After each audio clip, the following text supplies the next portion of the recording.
समस्त श्रोतागण के हम रिंकू चौधरी प्रणाम करै छी, गोर लगै छी। आइ हम एकटा सीता जन्म के बधैया गा बजा रहल छी, जेकर रचना हम स्वयं केने छी। आशा करै छी अहाँ सबके पसंद आयत। यदि किछो त्रुटि हेतै तऽ क्षमा कऽ देबै आ कमेंट में कहबै की त्रुटि छै, और नीक लागत तऽ सेहो कहबै। तऽ सुनल जाओ ई सुंदर सन के सीता जन्म के बधैया गीत। जय मिथिला, जय मैथिली, जय माँ जानकी।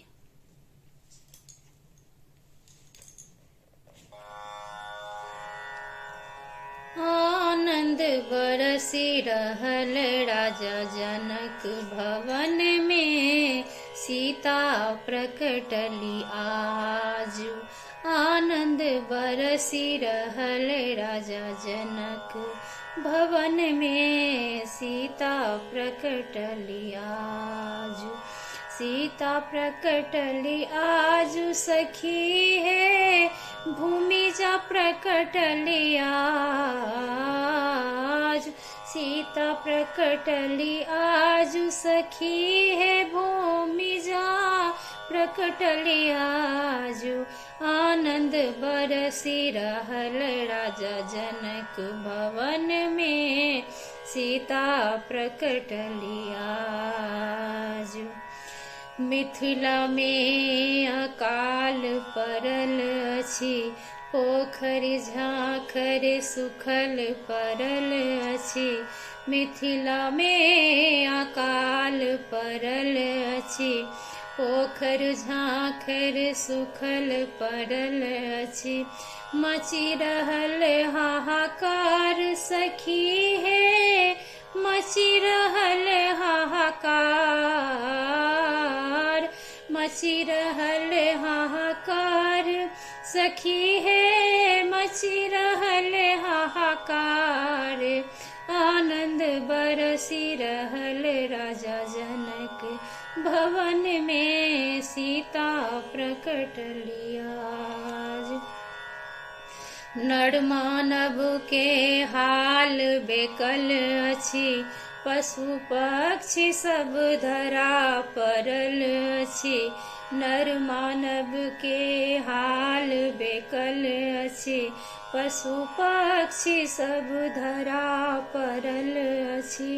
जीवै के नहीं बाट सखी है, जीवै के नहीं बाट। जीवै के नहीं बाट सखी है, जीवै के नहीं बाट।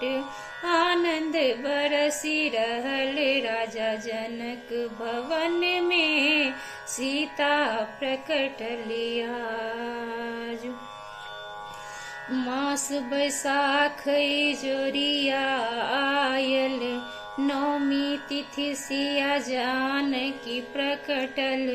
मास बैसाखी जोरिया आयल, नौमी तिथि सिया जानकी प्रकटल। बड़ी से लागल मेघ सखी है, मिट गेल सब संताप। बड़ी सो लागल मेघ सखी है, मिट गेल सब संताप। आनंद बरसी रहल राजा जनक भवन में, सीता प्रकटली आज। रानी सुने ना मोहर लुटावे, सब मिथिलानी बधैया गावे। रानी सुने ना मोहर लुटावे, रानी सब मिथिलानी बधैया गावे।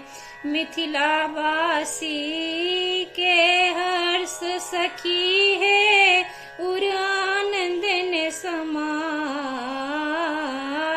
मिथिला वासी के हर्ष सखी, उर आनंद ने समाय। आनंद बरसी रहल राजा जनक भवन में, सीता प्रकटली आज। आनंद बरसी रहल राजा जनक भवन में, भूमि जा प्रकटली आज। सीता प्रकटली आजु सखी है, भूमि प्रकट लियाज, सीता प्रकट लियाज सखी है, भूमि जा प्रकट लियाजु, आनंद बरसी रहले राजा जनक भवन में, सीता प्रकट लियाज। धन्यवाद।